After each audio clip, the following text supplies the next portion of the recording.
Hello and welcome back to the Puncher's Chance podcast, and welcome back to the review show where we have a look back at everything last week in boxing. Last week that was of course Jake Paul versus Julio Cesar Chavez Jr, as well as Gilberto Ramirez, Floyd Schofield versus Tevin Farmer, and Deontay Wilder making a comeback fight. All sorts of good boxing and all sorts of bad boxing. So with that in mind, subscribe or follow depending on what platform you're listening on. All that good stuff. Just hit 1,000 on YouTube. So thank you for that. But less about us, more about the boxing. Straight into the action. Jake Paul. What have we? Hang on. Can you just hand it over? Hand it over to the man. What's your thoughts on that whole debacle? We just need someone to beat him just so we can get this fucking clown show over with. Mm-hmm. Yeah, pretty much. I mean, in terms of the fight, it wasn't a great watch. Julio Cesar Chavez Jr. was dreadful. Jake was slightly better. Was that what you expected, or was it something different?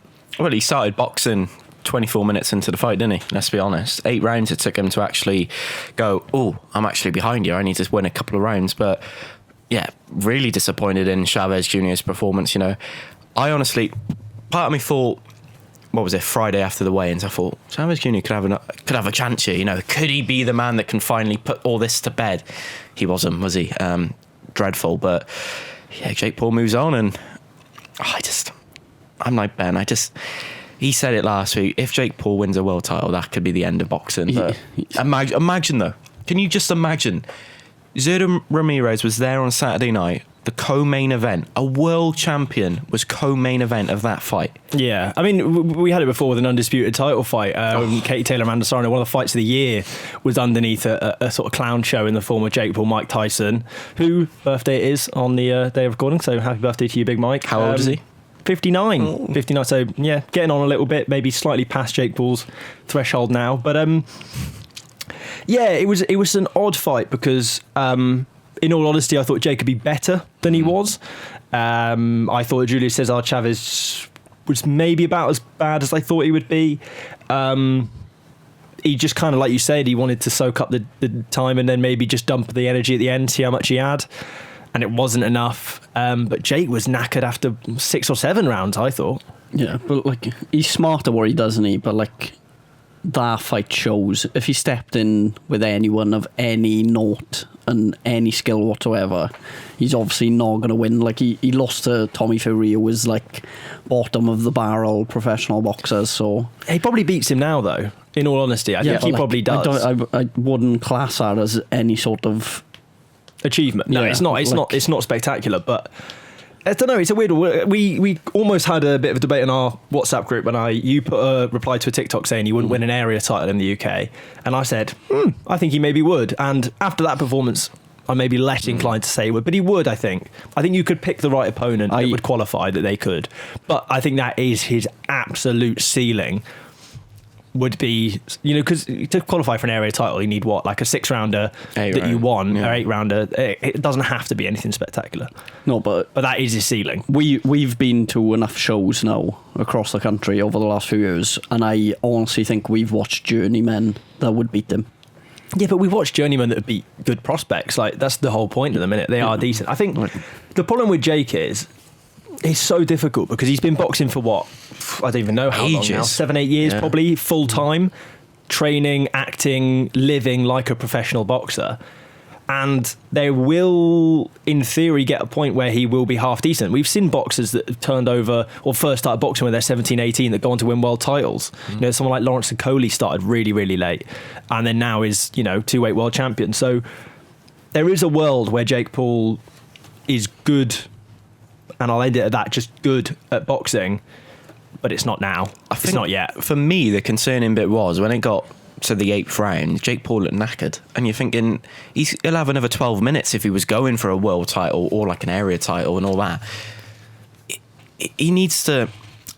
Chavez Jr. was there. There was a question at the press conference which I found interesting from the Daily Mail. The woman asked, "Are you doing this simply for money?"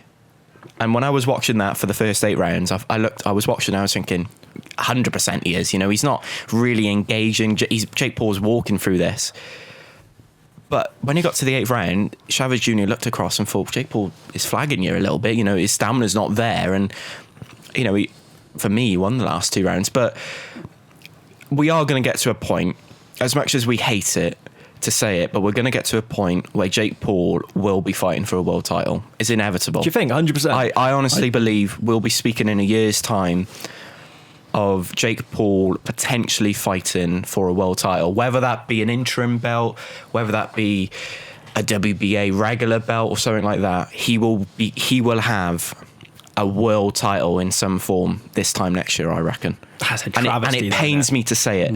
It pains me to say it because we go to all these local shows, like you said, prospects coming through, all having that dream. You know, they've worked their entire life to get to that level, but some of them haven't got like the social media presence, hasn't got that sort of backing that Jake Paul has, that can get him, that can push him to that next level. And I just, like I said, I just see it now, clear as day. Jake Paul fighting, like I said, for a regular title, and I wouldn't be shocked if it's as early as next year.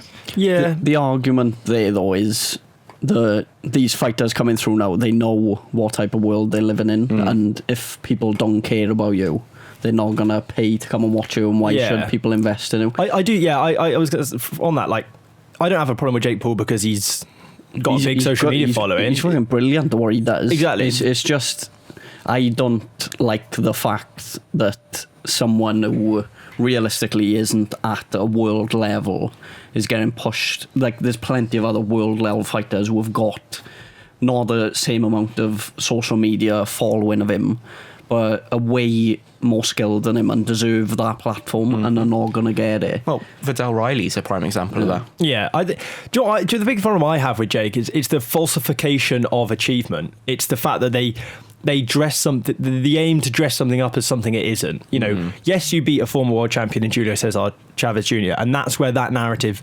ends. There's a hell of a lot of asterisks below that. He's past it. He's retired. He's come off of rehab. He was dreadful. You know, there's so many asterisks below that, and it does falsify achievement. And it's like the Mike Tyson thing is a circus. travesty. And I think the problem is that people, the amount of stuff you see online that go, Jake Paul, it's a scam, it's rigged, it's fake, they're paying them to lose. I don't think it's that at all. I think that's almost a sense of people not wanting to believe what they're seeing. I just think they're cherry picking people at the right time under the right circumstances, and the only time we've seen him get it wrong was with Tommy Fury, and he lost. Yeah, like they thought they had a shot of beating Tommy Fury because they've watched Tommy Fury and realised how bad he is. Yeah, exactly. But getting a win over him would have looked good because he could say, right, I've beat a professional fighter. And a Fury and the name and all of this stuff. He is smart though, ain't he, Jake Paul? Let's be honest. Yeah, that post-fight interview as well, Anthony Joshua, Gervonta Davis and all, headline seeking. And again, can you imagine him fighting an Anthony Joshua? Something that, you know, when he fought, who was it? Bloody Deji back in 2017. Yeah. That Jake Paul fighter then will be fighting Anthony Joshua. It just doesn't make sense. He's not going to. Yeah, the AJ fight never like, happened. he just throws random names out there because it gets people talking. But that's the thing though. He gets people talking, and he also gets the fighter talking as well. You know, Anthony Joshua is then talking about fighting Jake Paul. I don't think AJ's the headline. Yeah, but AJ hasn't, and I don't think will entertain it. No, but I think Eddie Hearn will entertain it. What I mean is, though, he's talked, like, when he gets asked a question, he hasn't gone, "Oh, that's just a load of rubbish." He's actually answered it. He has. IFL TV did something. Eddie Hearn's also commented on it. I mean, that's, but like, if that's hardly peak journalism. Like, you know. And if he's getting paid a stupid amount of money, Shots fired. If he's getting paid a stupid amount of money to go in there and knock out someone like for an easy payday, then it'd be stupid to turn it down anyway. But it's just not going to happen. Do you know the problem as well is where I saw on Twitter people like us on podcasts talking about it is the problem as well about Jake Paul. Is that we're making stories, we're making talking points that's adding to the fire of it. I don't have a problem with Jake Paul existing. I actually don't, and I'm happy to say that. As a that's the level. I don't mind if he lives. No, I'm happy with Jake Paul as a boxer, as a fighter, as a person. I'm happy him doing whatever he wants to do. No problem. I don't buy into it in the same way as a lot of people do. I'm not quite as critical on it as a lot of people are. But ultimately, every time he steps in the ring, I want him to be knocked clean out, as I do with some other fighters I don't like.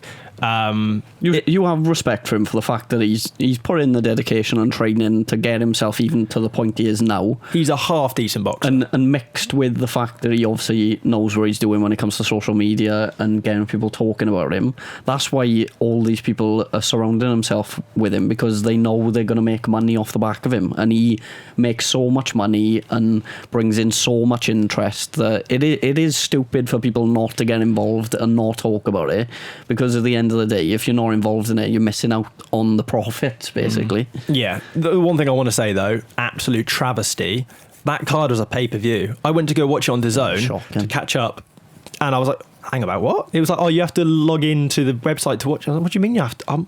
I've got a DAZN subscription. What do you mean? It was a pay-per-view event. I was like, what? No, what, 20 quid? I don't know. I didn't look. I didn't want to look. I just straight onto the Weatherspoons. Who's paying for that, though? I don't know. But his audience. We've talked about the sort of, there is a world where, maybe not on this one because of the DAZN pay-per-view, but certainly on the Netflix cards where, the undercards get watched more than they would have done otherwise. That's one of the good things, though, about Jake Paul. The Amanda Serrano and Katie Taylor fight, I think, was like the most watched female fight of all time when he fought Mike Tyson. Yeah, both of them have the 4 highest and soon to be 6 highest purses in women's boxing because of that fight. That's the good thing that he's done for boxing, but the rest, it's like, oh, come on, mate. Yeah. Do you know what? To kind of go back to it before we move on to, there is other fights to talk about this weekend. We have got other things to talk about.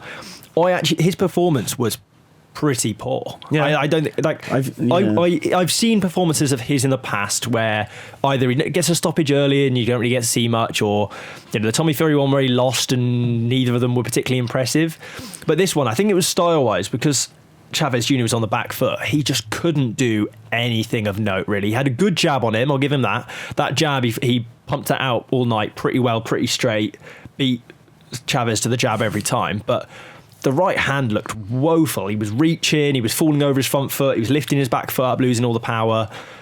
It wasn't great for him. That's the first time I've looked at him and gone, yeah, you are not great. Yeah. I think it's just style-wise. He's found a way. He's a great power, and he's good at finding that shot on the back foot. When the other person drops their guard a little bit, overreaches, he finds the right hand on the button. Good night. But Chavez Jr. wasn't doing that, and then he just couldn't get his feet in distance to do the work he needed to, really. Yeah, I think from, like, obviously a starting point where he was fighting as a YouTube fighter to now, because he's gone through so much training, I think it got to a point where he sort of went from an amateur style fighter to learning some sort of fundamentals of boxing, and that's where you've seen the biggest jump in improvement. Whereas, like you said, now when he comes up against other people who have been training just as long or longer than him, the more time they will spend in the ring with him, they'll figure out his patterns and will sort of nullify that. And I think that's what you maybe seen on Saturday with Chavez, obviously massively experienced former world champion. So I think as the rounds went on, he could just figure out, right, this is what I need to do to avoid the trouble and get some of my own shots off. And I think the higher, it's natural, the higher up the level you go, fighting people who are actually any good at boxing will figure him out, and eventually he'll be caught out by someone. But yeah, if Chavez Jr. was half as quick as Jake Paul, it'd have been a different fight. The problem was he was so slow that just the jab, he was able to just pump it out every night, nice and straight, nice and quick, nice and simple, and win the rounds pretty. The first 4 rounds, I think Chavez Jr. landed a punch in the first round, and it was just that. And there's like I said, he was just chasing his work too much. It wasn't great.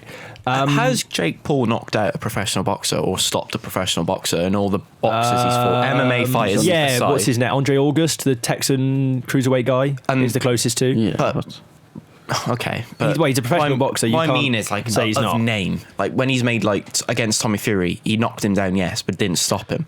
All the fights he's had that has made him look good have been against Nate Robinson. What was he, an NFL basketball player? NBA basketballer, Ben Askren, which Anderson we wish Silva, well as well. Ben Askren, absolutely. I don't think he necessarily needs a stoppage to look good, though, does he? Like, as long as he's showing the ability to beat fighters. But he did knock out a professional boxer. But who's Andre August fought since. Oh, but like, Exactly. come on, who is? How many fighters? He's fought another one as well. Ain't he? Yeah, but how many fighters do you rate that have knocked out people worse than Andre August in their 7th, 8th fight? I know. Okay. Yeah. I think you're judging him on a standard beyond. The problem he has is everything he does is on a scale with so many thousands of people watching that you don't have.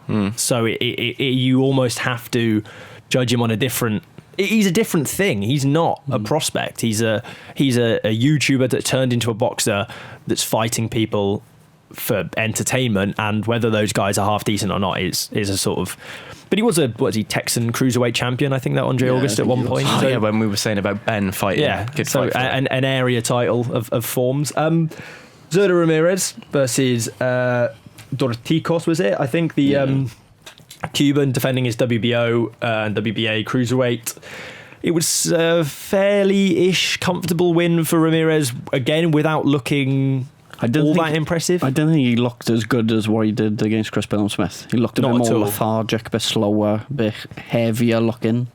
But yeah, it was odd. He's got through it. He looked a lot bigger, I thought, than against Chris Smith. He looked big against Billum Smith as well. He made Billum Smith look small, which is weird because obviously he's come up from middleweight. Huge as well, yeah. He's come up from middleweight, but he's just. Do you know what I found weird about this fight? First 5 rounds, Zurdo goes back to his corner, and his coach goes to him. You've won all 5 of those rounds, and I'm sat there thinking, at a push, I would give him maybe 3 of them, 3 of the 5, and the scorecards reflected a semi-close fight. What was it? 117, 112 was a bit wide. 115, 117, 110, 115, 112 was the 2 rounds. It was a semi-close fight, but again, for Zurdo now, I think after that performance, Jai Opetaia must be thinking, give me him now, please.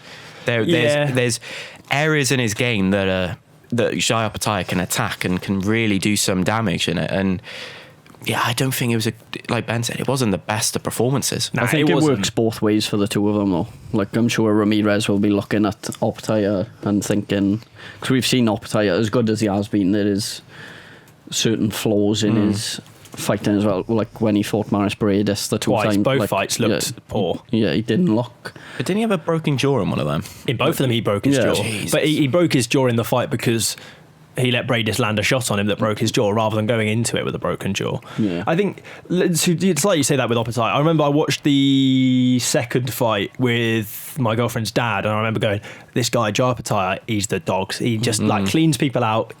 He's the real deal. And then having a bit of egg on my face after that one because he wasn't great in it. And obviously, if that's the first fight you'd watched of him, you would go, oh, this guy's not great.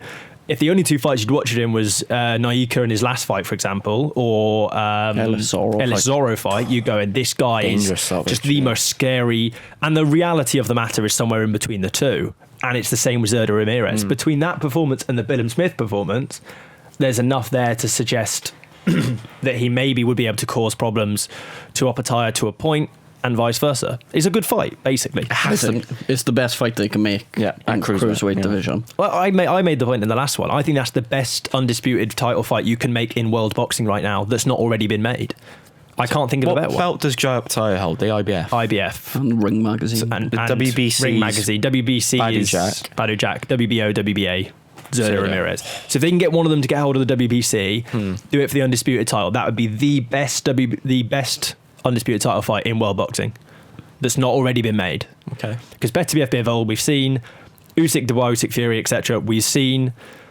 I don't think there's another weight division that you see a better fight than that. I don't think you see a better fight where it's 2 styles that are, in a way, a little bit completely different. Jai Opetaia sort of come forward fighter, looks for that big shot, whereas Zurdo Ramirez is very patient with his work in a way. But in the same way, he's sort of a pressure volume puncher as well, which makes that. I want to say, both men are very slow starters, aren't they? So it'd be interesting to see. Zurdo was really slow on Saturday night to get going, and it'd be interesting to see if they did fight, who would get, like, from the first bell, who would stamp their authority on it straight away. I think Zurdo would put on the pressure. He would be volume punching, looking to pick off the rounds, do the big work, make a dent in Opetaia like he did against Billum Smith, and Opetaia would be looking to land that magic shot on the counter. and it would be a matter of can Opetaia find that punch. Really, I think would be the narrative. I think for that fight. Who would win? Early prediction. Opetaia, I think, would win by stoppage. No, I can't argue that. But I do think there is a world where Zurdo Ramirez puts on a near punch perfect performance and wins that on a points decision, or even via a stoppage. But I think on the balance of probability, it's Opetaia's fight. I think that's probably fair, right? He's probably had the better bit. It's so hard to see until you've seen them in there with each other, because Opetaia doesn't look huge as a cruiserweight. But there's And talks Zurdo of him. does. There's talks of Opetaia, man. You say not looking huge. Opetaia's meant to be going up to heavyweight, people are saying. Yeah, but I think that's only just because he's a big hit in cruiserweight. Yeah. I think now as a cruiserweight, if you win the cruiserweight world title, everyone just goes, okay, when are you going up to heavyweight? Like Usyk and whatnot have normalised that. It's not normal. It's a 20-pound jump. It's huge. It's a huge jump. Yeah, he'd have to pack on a lot of weight, don't he? Yeah, like it's not normal. Basically, you have to be killing yourself to make cruiserweight to make heavyweight later on, or you have to be Alexander Usyk and just be unreal, next level. Which she is. Speaking of unreal, next level, Schofield versus Tevin Farmer. Nice and quick one to catch up on. Too quick, too powerful, too sharp, too accurate. That's what I wrote in my notes. Yep. And not a huge amount more to say, really. Really shocked, if I'm being honest. What did you predict for this one? Was it Schofield points? Maybe, I don't remember, but I did think it would be a closer fight.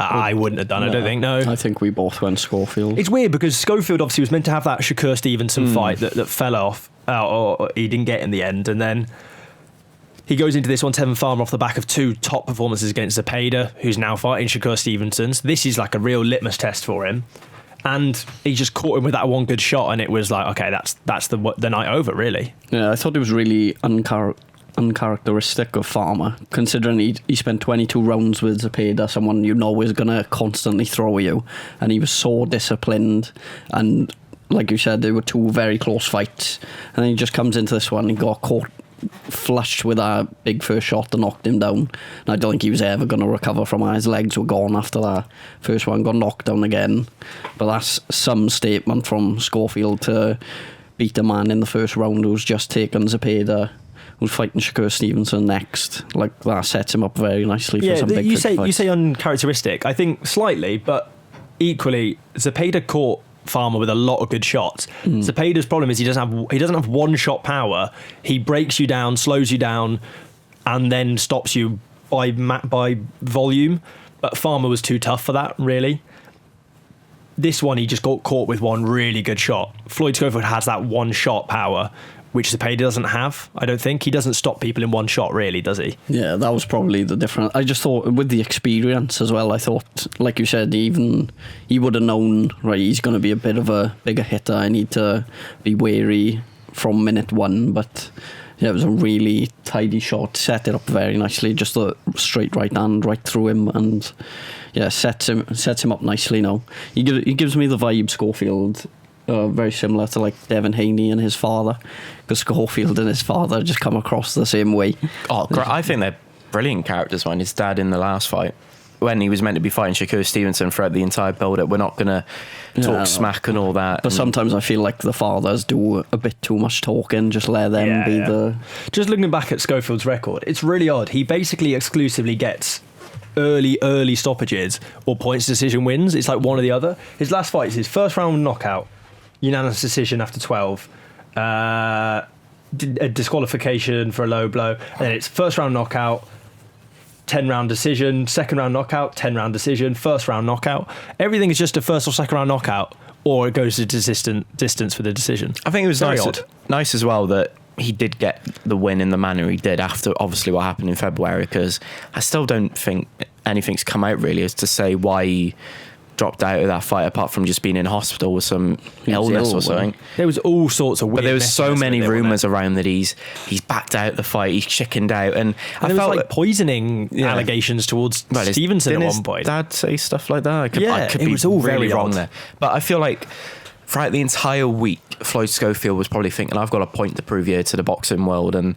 you know, Tevin Farmer, like you boys have said, is coming off two great fights against Opetaia. And it was a real test for him. And, yeah, Floyd Schofield is that sort of fighter now that's just knocking on the door. He's waiting, and it's all about having the patience now. And it'll be interesting to see where he goes, because I swear there was some fights on there. Give him the winner as Zepeda Stevenson. I think you give him that fight. Give him a world title fight next, because you've got Muratalla. But you've got Zepeda Stevenson fighting obviously for the WBC. You've got Lamont Roach, Tank Davis fighting for the WBA. You've got Sean Davis just given away the WBO, which Abdullah Mason and Sam Noakes will be fighting for.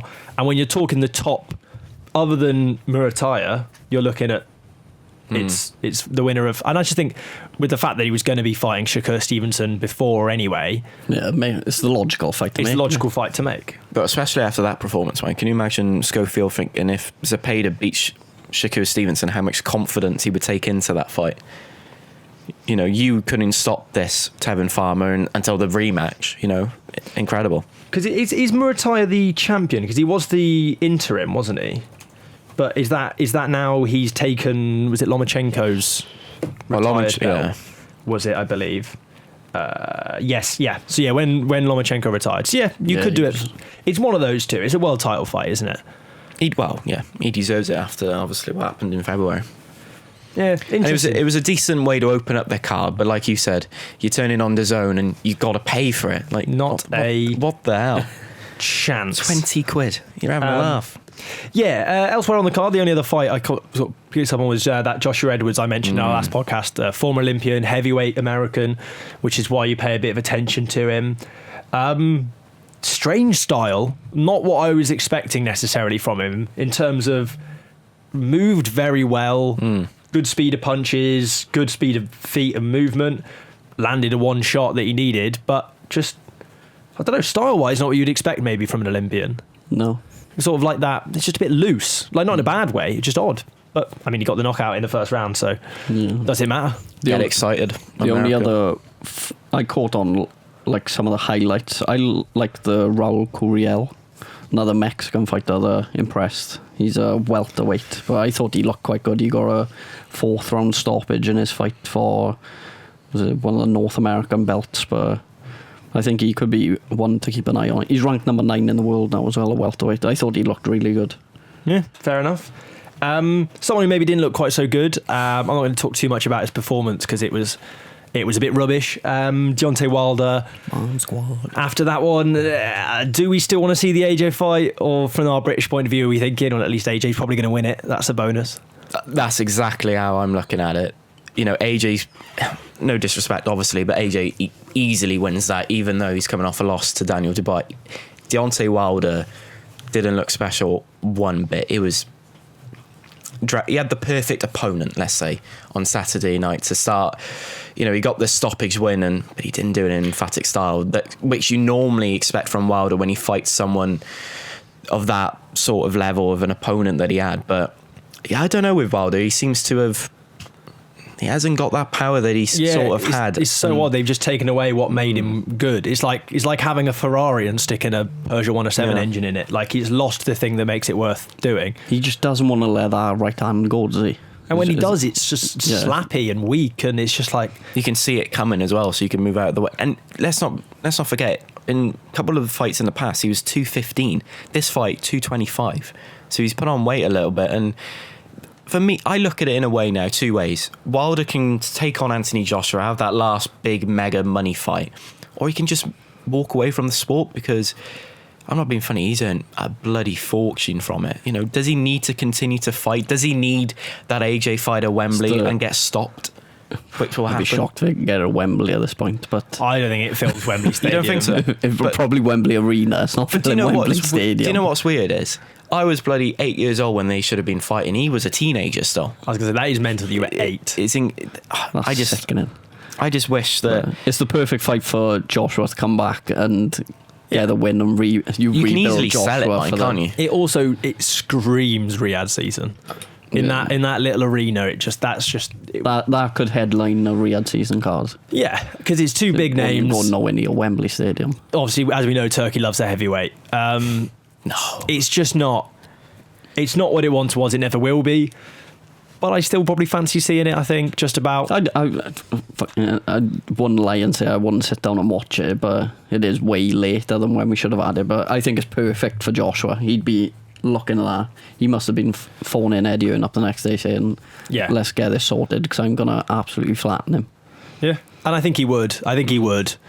And then the conversations go, AJ's back. He's ready. Again, like in an guy. Yeah. The thing is, Usyk AJ3, let's have it. It sets up one last hurrah push for a world. Either he fights Usyk and he goes, this is the time I'm finally going to be the British fighter that gets the best of him. I'm heavy. Usyk, what do you mean? Dubois going to do that in a couple of weeks? Yeah. Or Dubois wins and they set up a rematch. And they go, I wasn't great on that night.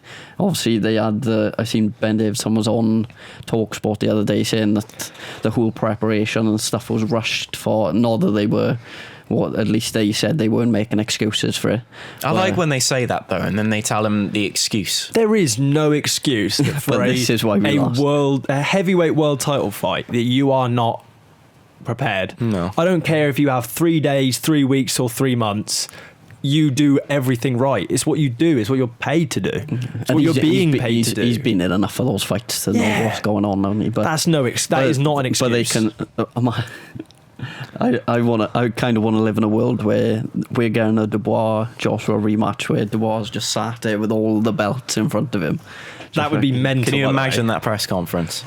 It would be. I mean, that will sell out Wembley Stadium. That would fill Wembley again, I think. But it's just weird times. Deontay Wilder he's well and truly lost it. He has well and truly lost it. Like I said Sunday, anyone in the top 20 in the heavyweight division beats him, hands down. It's mad though, like when you think about it though, how quickly like boxing moves. Cause like, if we were sat here 2 years ago, well, we probably were sat here 2 years ago when we first started this podcast, and we would have been like, oh, Joshua Wilder's still I said he beat Parker. Yeah, like we all maybe said that Parker would lose to him, and I don't know if I can't remember. Here we go. He's going to try and claim that. I said Parker points that night, and I got it right. Of course you did. Yeah. Go back and future Sam, put the clip in. But no one does.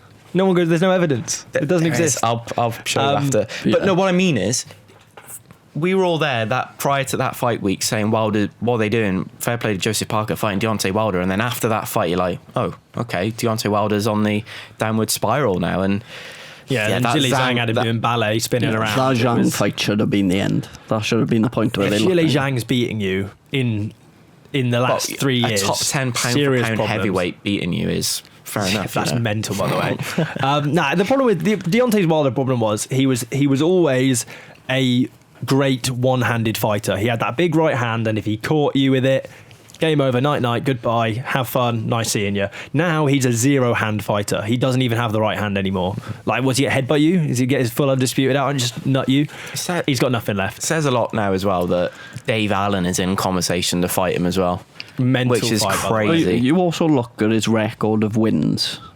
He hasn't won. Realistically, when was his last win? It's easy to say apart in from hindsight. On Saturday. But what elite or any half-decent heavyweight did he ever beat? Luis Ortiz that's the prime example of him having just that one punch. Luis Ortiz, I think both times around, Ortiz was getting the better of him, and then out of nowhere, Wilder just lands that massive bomb that just knocks him out. Yeah, what's he got?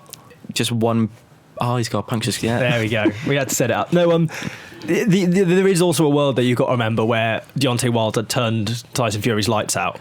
And that fight could have ended there, and there wouldn't have been much complaint. But that's also a Tyson Fury that hadn't fought in about 5 years.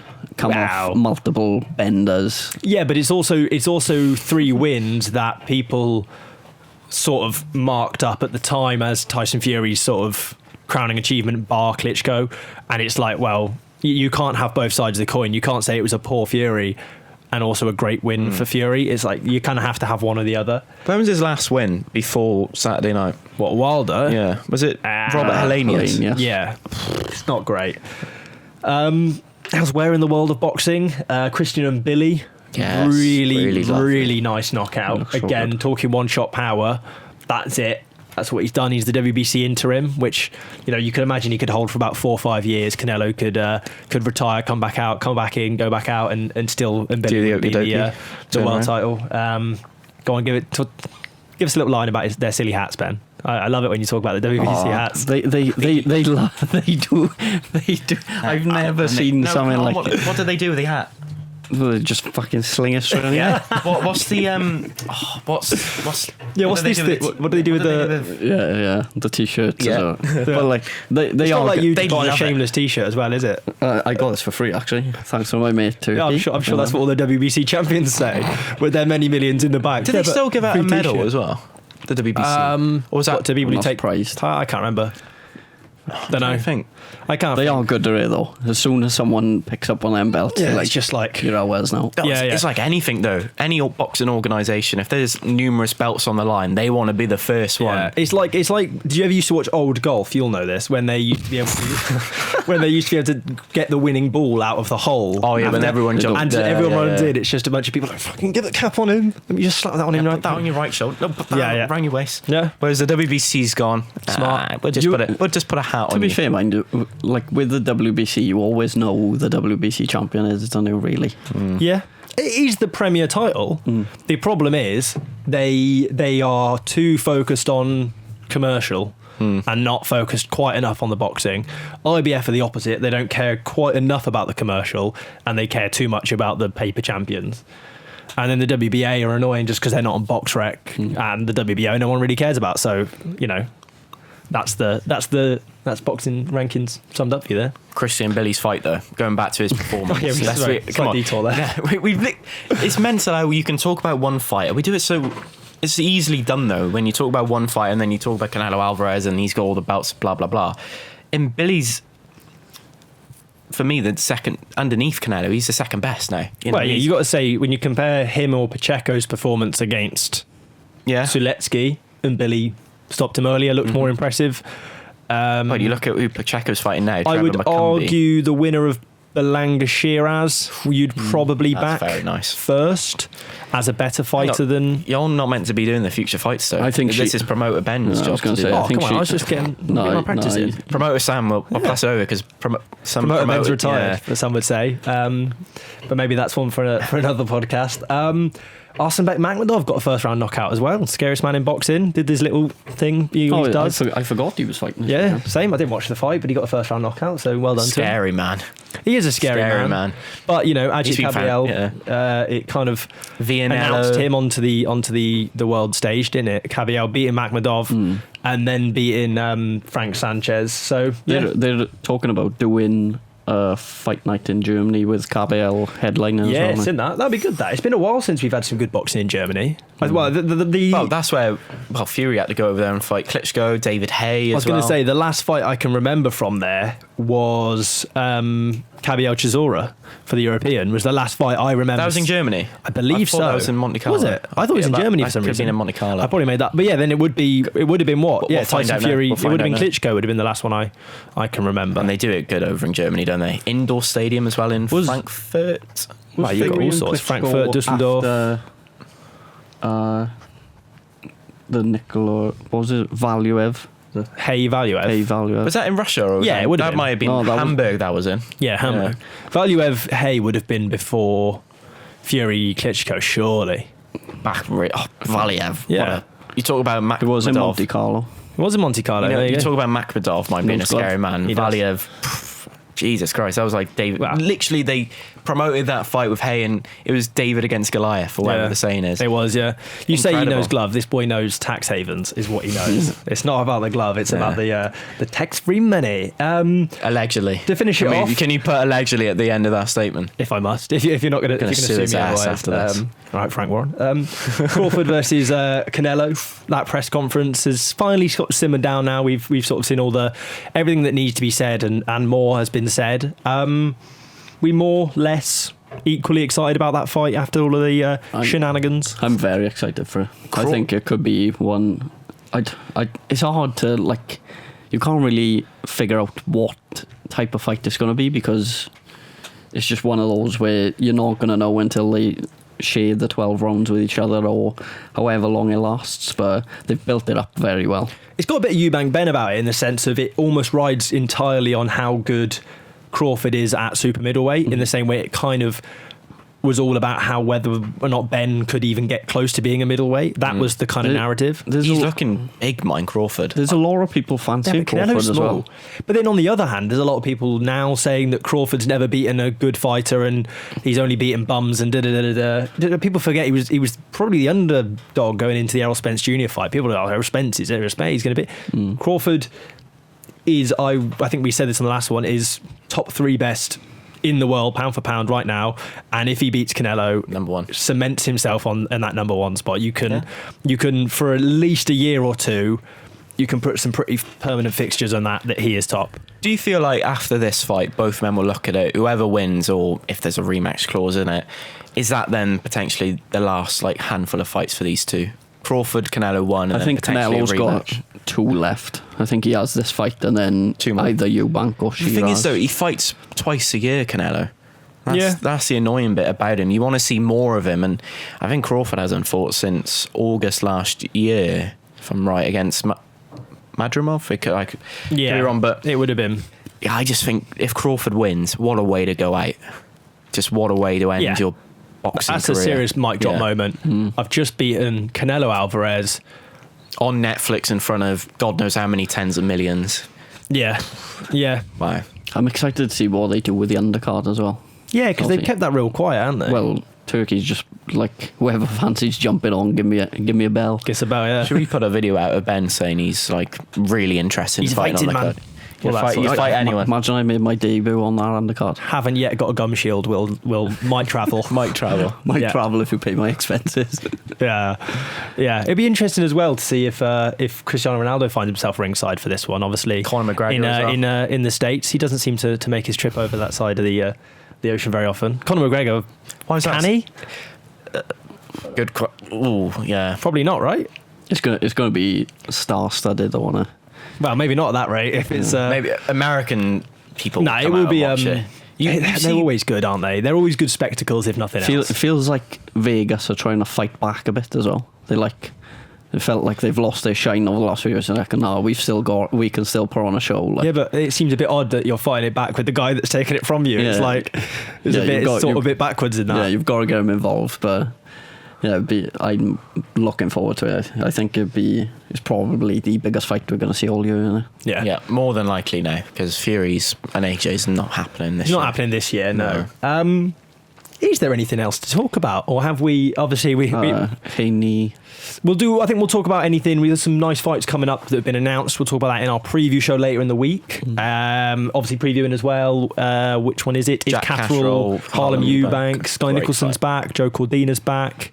Pat Brown's in an incredible fight on Saturday night against. Feels like he literally fought Lewis last Oakford. weekend, doesn't it? It's mental. But so for all that, if you want to see what we think about all of those different things, then drop us a subscribe so you get a notification, all that good stuff, or a follow on Spotify. When we upload that later in the week, it'll be Thursday. But in the meantime, thank you all for tuning in. Thank you all for listening, and we'll catch you all later in the week. Punches chance.